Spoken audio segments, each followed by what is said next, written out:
Bonjour et merci pour votre participation à ce webinaire sur la santé, le bien-être et la productivité dans les bâtiments. Je suis Didier Lamy, directeur général et cofondateur d'H-Experience. Tout d'abord, quelques mots sur H-Experience pour ceux d'entre vous qui ne nous connaissent pas. Nous sommes éditeurs de logiciels et avons édité la première application transverse pour le bâtiment connecté. Avec cette application Smarty, nous souhaitons accompagner nos clients à exploiter le gisement de valeur des bâtiments pour une plus grande contribution à leur activité. Nous donnons du sens aux données d'usage du bâtiment pour mieux décider et agir plus efficacement. De nombreuses études convergent sur le fait que les entreprises pratiquant la responsabilité sociale et environnementale, plus communément appelée RSE, sont plus efficaces. Plus récemment, selon le site Monetics, parmi les entreprises qui ont le mieux résisté à la crise sanitaire de 2020, beaucoup d'entre elles avaient mis en place une réelle démarche avancée de responsabilité sociétale. Cela démontre une capacité de résilience supplémentaire qui va se faire de plus en plus indispensable. Dans une étude de l'Institut Via Voice, la prise en compte du bien-être des salariés dans l'entreprise arrive en tête des citations parmi les enjeux prioritaires de la RSE. Il est donc essentiel de protéger les collaborateurs et d'améliorer leur qualité de vie au travail. Il y a là donc une convergence entre les objectifs d'une organisation en termes de vente, de productivité, d'apprentissage, de satisfaction client et les attentes des collaborateurs. Des chercheurs du département de santé publique de l'université d'Harvard ont élaboré un guide sur l'amélioration de la santé dans les bâtiments. Ils cherchent à travers cette étude à identifier les causes du syndrome du bâtiment malsain. C'est un terme qui a été inventé par l'OMS dans les années 80. Ce syndrome réside dans une exposition prolongée à des petits problèmes. La qualité ou les caractéristiques d'un bâtiment sale ou relativement pollué ne peuvent pas forcément affecter la santé ou la productivité d'un occupant en quelques heures. Cependant, au fil des mois, différents facteurs peuvent s'avérer préjudiciables au bien-être des occupants. 9 facteurs ont été principalement étudiés par l'université d'Harvard. Tout d'abord, la qualité de l'air intérieur et le confort thermique. Les avantages pour la santé et la productivité d'une bonne qualité de l'air intérieur sont relativement bien établis aujourd'hui. Quant au confort thermique, il est quant à lui étroitement lié à cette qualité de l'air. Cela peut être indiqué par des fortes concentrations de CO2 ou de polluants ou un taux de ventilation trop faible. Il serait imprudent de suggérer que les résultats de cette étude soient automatiquement réplicables pour n'importe quel bâtiment ou organisation. Cependant, tout en prenant en compte cette précaution, les chercheurs suggèrent qu'une amélioration de la productivité entre 8 et 11% n'est pas rare grâce à une meilleure qualité de l'air. La moisissure, les poussières, les nuisibles sont un autre gros problème, entre autres posé par les niveaux d'humidité élevés dans un bâtiment et le potentiel de croissance de moisissure. La poussière, quant à elle, agit comme un dépôt de composés organiques volatiles et peut se mêler aux allergènes ou aux toxiques des nuisibles. Dans ces deux cas, ces phénomènes peuvent devenir des causes d'irritation, voire motiver un séjour à l'hôpital. Le bruit peut être une cause majeure d'insatisfaction des occupants. Cela dépend en grande partie des influences environnementales. Le bruit a des répercussions qui vont au-delà des dommages auditifs ponctuels. Un environnement ambiant excessif a la plus grande influence, par exemple, sur des enfants de moins de 15 ans qui sont en développement encore de leur capacité d'écoute. Sûreté, sécurité, le manque de sécurité diminue la santé et la productivité globale d'une personne. Simplement parce que le corps s'engage dans une réponse ou une sorte de combat ou de fuite à petite échelle au détriment de la concentration. La même chose pourrait être dite à propos de la recherche sur la lumière, le look and feel ou la biophilie, qui sont considérées comme superficielles par certains et pourtant qui devraient être beaucoup plus prises au sérieux. À la différence de la pollution de l'air extérieur, plus médiatisée, celle de l'air intérieur est restée relativement méconnue jusqu'au début des années 2000. Pourtant, nous passons en moyenne en climat tempéré 85% de notre temps dans des environnements clos et la majorité du temps dans l'habitat, le domicile, les locaux de travail ou les locaux destinés à recevoir du public, dans lesquels nous pouvons être exposés à de très nombreux polluants. La nature de ces polluants dépend notamment des caractéristiques du bâti, des activités et des comportements des occupants. Et la pollution à l'intérieur de ces locaux peuvent avoir des effets sur la santé et le bien-être. La qualité de l'air intérieur fait donc partie des préoccupations depuis plusieurs années et apparaît aujourd'hui comme un enjeu majeur de santé publique. Dans une de ces études, l'Observatoire de la qualité de l'air intérieur et l'ANSEE ont retenu 6 principaux polluants. Cette même étude estime que les coûts socio-économiques de la pollution de l'air intérieur associée à ces 6 polluants seraient de l'ordre de 19 milliards d'euros par année. Même si ces résultats ont un caractère plutôt estimatif que définitif, du fait des nombreuses hypothèses posées, il n'en ressort pas moins que l'ordre de grandeur de ces coûts n'est pas négligeable. La qualité de l'air peut limiter ou favoriser la transmission virale et l'émergence de symptômes tels que les maux de tête, la fatigue, des diverses irritations des yeux, du nez, de la gorge, des vertiges encore, ou des allergies et de l'asthme. Elle peut également avoir un effet sur le taux d'absentéisme, le bien-être des occupants, l'apprentissage des enfants et l'efficacité dans les entreprises. Le CO2, naturellement présent dans l'air à un niveau approximativement de 380 ppm, voit son taux augmenter dans les espaces intérieurs. Et cela résulte essentiellement des échanges gazeux pulmonaires des occupants. En effet, un occupant dégage en moyenne 16,2 litres par heure de CO2, selon son activité. Le graphique à gauche démontre les variations constatées dans une salle de réunion et établit donc un lien direct entre le niveau de CO2 d'un espace et le nombre d'occupants pour un taux de ventilation donné. Plusieurs organismes à travers le monde ont fixé des seuils d'alerte à partir de 1000 ppm.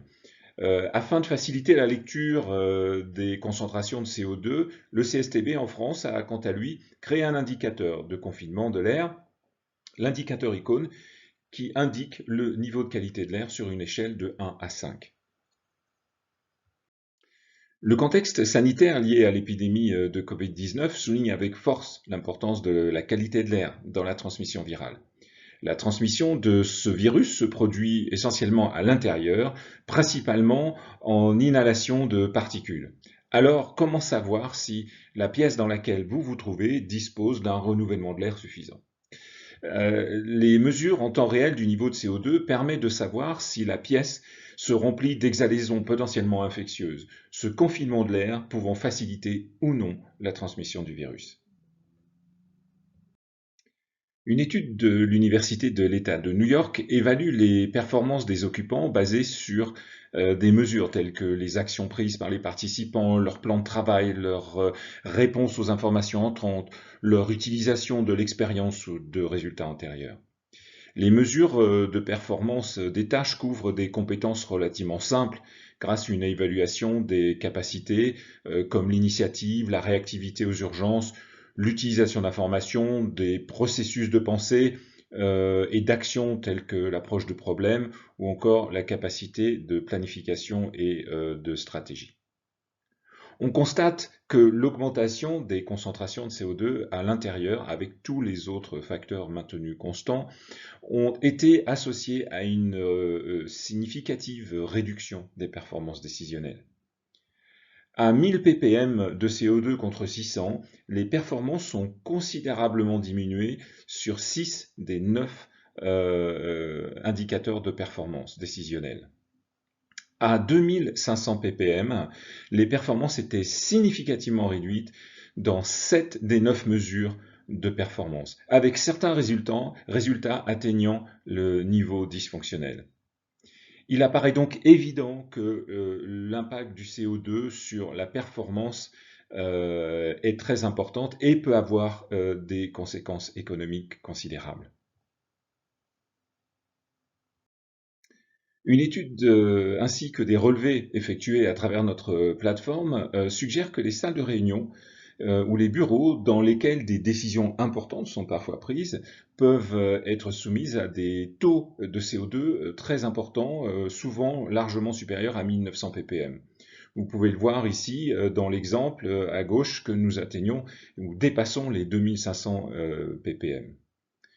Une analyse de l'université Carnegie Mellon de Pittsburgh conclut que la ventilation naturelle ou en mode mixte pourrait permettre de réaliser entre 0,8 et 1,3% d'économies sur les coûts de santé, 3 à 18% de gains de productivité et 47 à 79% d'économies d'énergie. Tout cela pour un retour sur investissement moyen d'au moins 120%. Des données disponibles, en particulier sur notre plateforme, comme vous pouvez le voir sur le graphique, mettent en évidence des concentrations de CO2 mesurées dans des salles de classe extrêmement élevées et bien supérieures à d'autres environnements intérieurs étudiés. Dans certaines études, une association entre ces concentrations et les effets de la santé sur les élèves ou leur performance ou la perception du confort est clairement mise en évidence. Nos mesures démontrent qu'une proportion substantielle dépassait les 2000 ppm dans une grande majorité des classes. L'étude n'évalue pas directement si les expositions au CO2 causent une diminution de la prise de décision ou de l'apprentissage des élèves. Néanmoins, cette éventualité n'est pas à exclure. De la même manière, l'étude ne couvre pas spécifiquement les mesures de CO2 dans les espaces dans lesquels les étudiants passent des examens ou des tests liés à leur admission ou autres diplômes. Néanmoins, ces lieux de test ont souvent une densité d'élèves très importante et donc potentiellement un niveau de CO2 très élevé. Compte tenu de ces concentrations, il faut envisager la possibilité que certains élèves des classes à haute teneur en CO2 sont désavantagés pour apprendre et pour passer des examens. Vous l'aurez compris, la qualité de l'air peut avoir un impact important et favoriser l'émergence de symptômes tels que des maux de tête, de la fatigue, des irritations diverses, des vertiges, des manifestations allergiques ou asthmatiques. Elle influe également sur la capacité de concentration. Le rapport Green Building montre qu'une bonne gestion de la qualité de l'air peut réduire de 35% les arrêts de maladie, augmenter la productivité de 11% et la performance de 8%. Imaginez l'impact d'une amélioration ne serait-ce qu'à un chiffre sur votre productivité ou sur le taux d'absentéisme. Un retour sur investissement peut être maximisé pour toutes les initiatives prises au bénéfice des occupants.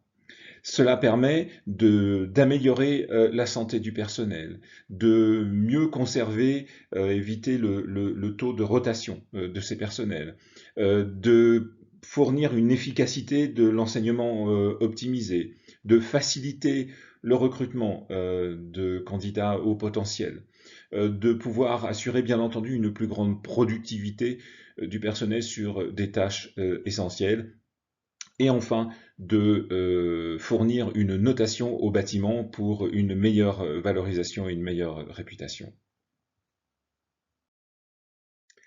Avec l'application Smarty, il vous sera donc possible de réduire significativement et rapidement des coûts de fonctionnement et gagner en productivité, de suivre l'usage des bâtiments, de comprendre s'ils sont adaptés aux nouveaux modes de travail et accompagner la prise de décision.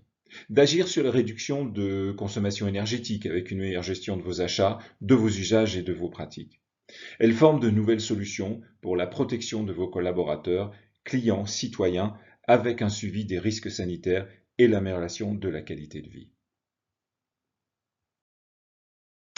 Ce webinaire est maintenant terminé. Nous allons passer à la petite session rapide de questions-réponses et je vais donc commencer par la première question qui m'est posée. L'impact sur la qualité de l'air intérieur est-il le même quel que soit le type de bâtiment? Je répondrai non à cette question pour la simple raison pragmatique que les bâtiments sont très différents techniquement et dans leurs usages. Cela veut dire que les sources de polluants varient considérablement, les systèmes de traitement de l'air peuvent être plus ou moins efficaces, que la nature de l'activité au sein du bâtiment peut impliquer une plus ou moins grande sensibilité aux polluants, et enfin que la densité des occupants et la catégorie de ces occupants, si je puis dire, est très diverse. Deuxième question, pourquoi se concentrer sur le CO2 alors que d'autres polluants sont plus nocifs?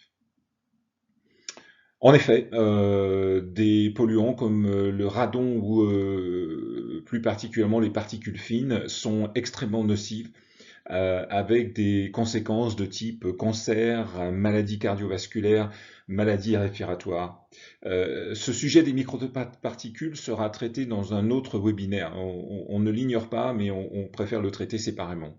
Nous avons fait le choix de prendre l'angle du CO2 car c'est un polluant aux variations extrêmement rapides qui implique la chaîne complète du traitement de l'air et qui est dépendant de l'usage du bâtiment et très en lien avec l'activité sanitaire, malheureusement. La troisième question, une bonne aération régulière n'est-elle pas suffisante pour régler tous ces problèmes? En effet, la mise en œuvre d'une bonne aération serait une bonne solution, mais ça n'est pas toujours aisé, ce n'est pas toujours suffisamment efficace. Elle va en effet de la simple ouverture de fenêtres au réglage automatique des systèmes de traitement de l'air, mais avec une efficacité que l'on ne connaît pas.